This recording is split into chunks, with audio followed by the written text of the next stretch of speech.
네, 경기도 안산에서 등교 중이던 여중생을 등기로 살해하려고 한 이 남자 고등학생 어제 구속이 됐습니다. 네, 관련 내용 설주환 변호사, 강전혜 변호사와 함께 자세히 짚어보도록 하겠습니다. 안녕하세요. 안녕하세요. 네, 안녕하세요. 안녕하십니까. 자, 먼저 영장 실질 심사 전의 모습을 좀 한번 보고 이야기를 나눠보도록 하겠습니다. 네, 살해할 의도로 찾아가신 겁니까? 네, 범행은 사전에 계획하신 건가요? 맞기는 한데 그 순간은 못 가지겠습니다. 네, 지금 보신 것처럼 살해 의도가 있었냐는 질문에 네라고 이렇게 짧게 대답은 하긴 했습니다. 사건 당시 상황이 어땠는지를 좀 설명해 주셔야 될 것 같아요. 네, 지난 19일 오전 8시경에 있었던 사건인데요. 네. 안산에 있는 한 중학교에 중학생 B 여학생이 등굣길이었습니다. 그런데 가해자인 고등학생 A군이 갑작스럽게 둔기로 머리를 치는 것이 지금 영상으로도 나오고 저 있는데요. 앞에 있는 게 이제 여학생이고 뒤에 네, 이제 그렇습니다. 쫓아오는 모습이네요. 그렇기 예. 때문에 지금 여학생은 좀 많이 다친 상태로 병원으로 이송이 됐는데 다행히 지금 생명에는 지장이 없는 것으로 알려져 있습니다. 네. 그리고 지금 가해자인 고등학생의 경우에는요. 지나가던 행인에게 제압이 되고 바로 경찰에 인계가 되었거든요. 네. 근데 지금 가해자 A군의 그 가방 안에서 다른 흉기 그리고 유서도 발견이 되었었다라고 합니다. 유서 내용에는 이제 이 여학생에 대해서 과거에도 좀 위해를 하려고 했었던 내용들이 있었다라고 하는데요.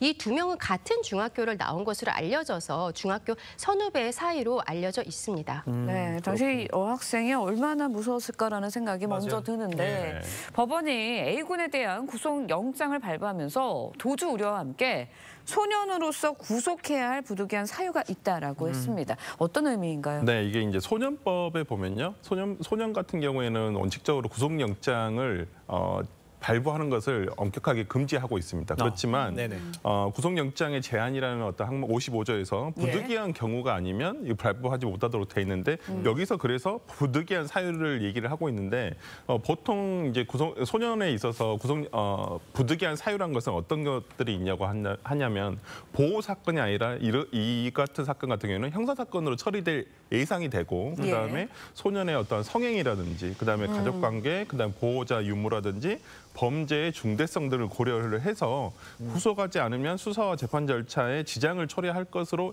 예상되는 경우에는 부득이한 사유로 보아서 구속영장을 발부하는 경우가 있습니다. 알겠습니다. 네. 그런데 이제 이번 여중생 피습 사건을요 사전에 막을 수 있었다 뭐 이런 지적도 나오는데 이 이야기는 왜 나오는 겁니까? 지금 이 여학생 측에서요 이미 지난 3월에 한번 경찰에 신고를 했었던 것이 드러났습니다. 여학생의 아버지께서 한 남학생이 자꾸 우리 딸을 따라다닌다, 스토킹을 한다라고 경찰에다 신고를 했는데요.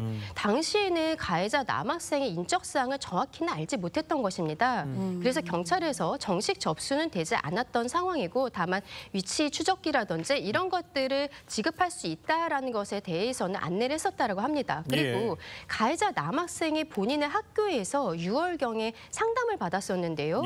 이 상담 선생님에게 이 여학생에 대해서 위해를 가하겠다라는 내용의 상담을 했었던 것이죠. 그래서 선생님께서 여기에 대해서 이제 경찰에 신고를 하셨습니다.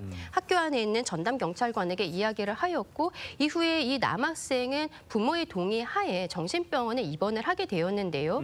입원을 하고 퇴원 이후에 안타까운 사정이 벌어지게 된 것인데 또 이제 피해자 여학생 입장에서는 이 남학생이 정신병원에 입원을 하고 퇴원하고 이러한 과정에 대해서도 전혀 알지 못했다라고 알려지고 있습니다. 네. 스토킹 관련 범죄 잊을만 하면 일어나는데 이 관련한 대책들, 실질적인 대책도 꼭 마련이 됐으면 하는 바람이고요. 다음 소식도 짚어보도록 하겠습니다.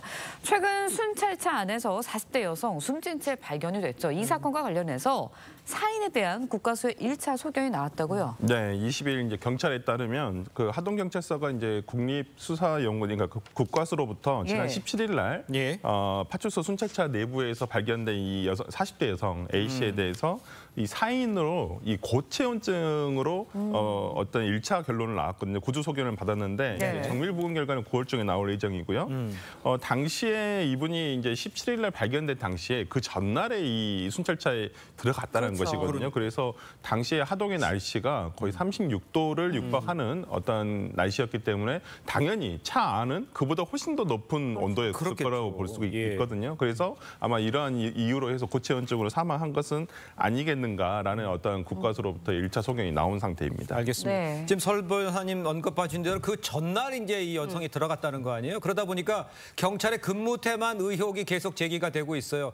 그러니까 근무자들이 규정대로만 순찰차를 좀 점검만 했었더라도 그렇죠. 이 사망 사고 막을 수 있지 않느냐 이런 얘기잖아요. 예, 맞습니다. 지금 예. 경찰청 훈령이 있는데요. 예. 경찰 장비 관리 규칙이라는 것이 있습니다.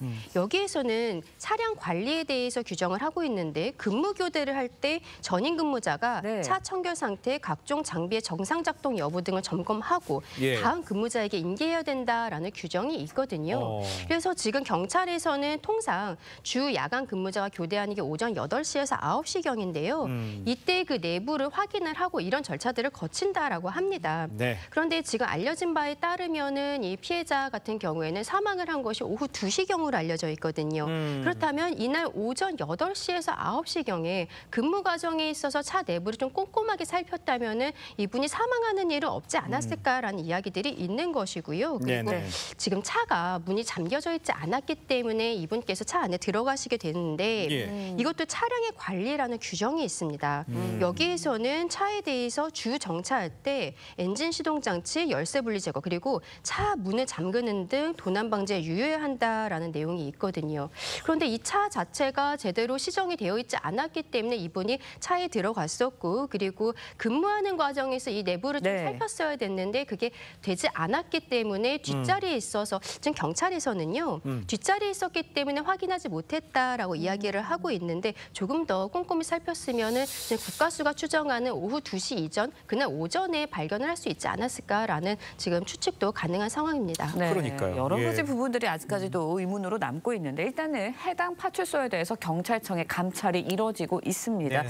근무자들의 과실 인정이 된다면 어떤 처벌이 내려질 수 있는 건가요? 형사적으로는 조금 모호한 경우입니다. 그러니까 그렇습니다. 예를 들어 예. 직접적인 인과관계가 인정되기가 힘들 수도 있어요. 그러니까 예. 순찰차 문이 열려 있었던 것이라든지 아니면 예. 제 시간에 정비를 하면서 발견하지 못한 과실은 분명히 인정될 수 있습니다만은 이것이 그러면 예를 들어서 업무상 과실치사인가라는 예. 부분에 있어서는 직접적인 인과관계가 있다고 보기는 어렵거든요. 예. 다만 어떤 민사적으로 보았을 때 국가배상 청구 등을 통했을 때 어떤 예. 이런 과실 부분이 가만히 돼서 손해배상액이 책정될 확률은 있습니다. 알겠습니다. 네.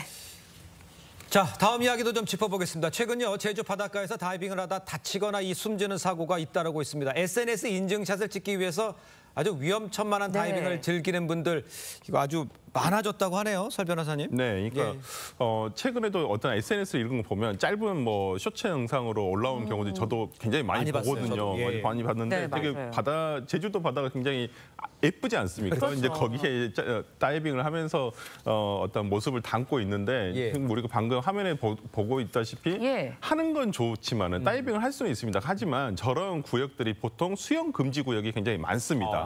항만이기 때문에요. 예. 그래서 일단 다이빙을 하거나 수영을 하는 것이 원칙적으로 금지가 돼 있고요. 또 여기에 안전 요원이 배치되는 경우가 거의 없습니다. 예, 일반적으로 수영을 할 수 있는 장소가 아니기 때문에 그래서 네네. 어떤 비상 상황이나 이런 위급 상황에 있었을 예. 때 바로 어떤 보호 조치가 되기가 굉장히 어렵다는 점 등이 있거든요. 예. 그래서 지금 제주도에서도 이런 부분에 대해서 금지를 하고는 있습니다만은 현실적으로 인력 배치라든지 이런 부분들이 어렵다는 부분이 있어서 일단 이걸 이용하는 그러나 또 다이빙을 하겠다는 어떤 여행객이라든지 예. 거기에 상주하시는 분들의 어떤 자제가 필요한 상황이 아닌가라는 생각을 해봅니다. 네, 여행을 갔다가 2명이나 숨지고 1명이 다쳤습니다. 맞아요. 법적으로 이런 다이빙 사고 막을 수 있는 방법 없나요? 지금 문제는요. 이렇게 가까운 곳에 있는 어항 같은 경우에는 어촌 어항법이라는 것으로 규정을 하고 있는데 명시적으로 수영을 금지하고 있는 것은 아닙니다. 예. 제주도 같은 경우에는 지난 2021년부터 2023년까지 물놀이 사고가 52건이 발생한 것으로 신고가 되었는데 그중에서 사망자가 16명이나 나왔어요. 예. 그런데 지금 뭐 말씀하신 것처럼 소셜미디어 같은 데에서 다이빙하는 이 인기 있는 동영상들이 되기 때문에 많이들 오고 계시는데 법적으로는 여기에 대해서 어떤 수영을 정확히 금지를 할 수가 없어서 예. 제주도 쪽에서는 현재 연안해역에는 안전요원을 배치를 하고 있고 예. 그리고 해안포구에서는 자율방재단 그리고 공무원들이 순찰을 도는 형태로 하고 있거든요. 예. 결과적으로는 해양경찰에서 제도 정도에 그칠 수 있는 것이지 정식으로 법상 규율을 할 수 있는 부분은 없는 것이 사실입니다. 그러니까 법적으로 이렇게 막거나 할 수 있는 방법은 없다. 예, 이렇게 봐야 그렇습니다. 되겠네요. 알겠습니다. 네, 알겠습니다. 다음 소식도 짧게 한번 짚어보도록 하겠습니다. 만 3살의 여자아이가 길을 잃고 헤매다가 오빠들과 눈물의 상봉을 한 영상이 공개되면서 화제를 모으고 있습니다. 당시 상황 서주환 변호사님 영상 보면서 좀 설명을 아이고, 저기요, 해주시죠. 이거 네, 영상을 나가고 보시면 있는데. 지난 20일에 이제 경기 남부청에서 SNS에 올린 것인데요. 그래서 이 영상을 보면 지난달 14일 오후 2시 45분 정도의 경기 평택시에서 일어났던 일입니다. 예.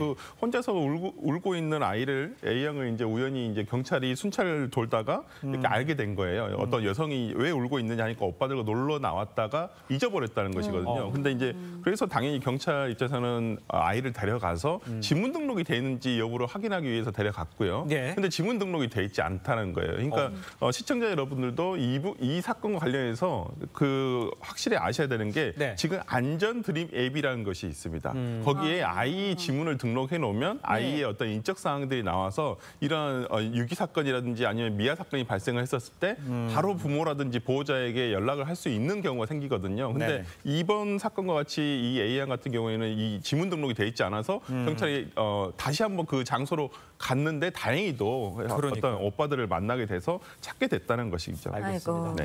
큰일 날 뻔했습니다. 네, 자, 오늘 말씀 여기까지 듣겠습니다. 고맙습니다. 고맙습니다.